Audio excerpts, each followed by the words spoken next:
Mazi hapo niko Kayonga TV sasa hivi tunajipanga. Niko na rafiki yangu amenitembelea anaitwa Bai.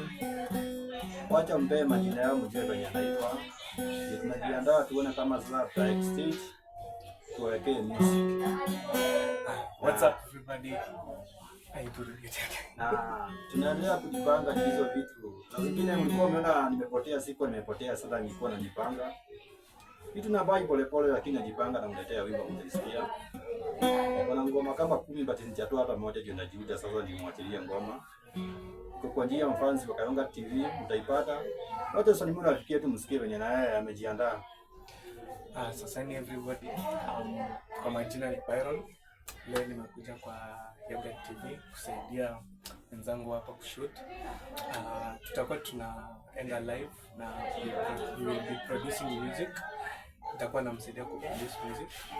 So stay tuned, comment, subscribe and like. Haya.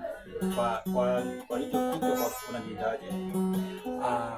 Mimi nitakuwa najiita WB. Hiyo ni jina yangu ya kiusanii. Na mimi pande wa TikTok kwa saa zingine niko najiita Kayonga TV, lakini kaweka Ndaima TV ndio watu waanze kujua nini hiyo maana ya Kayonga TV nini. Ni Ndaima TV. Sasa mtupate hapo, mfollow, mlike, mshare, mcomment, mafans na wapenda sana guys. Na wapenda mazee.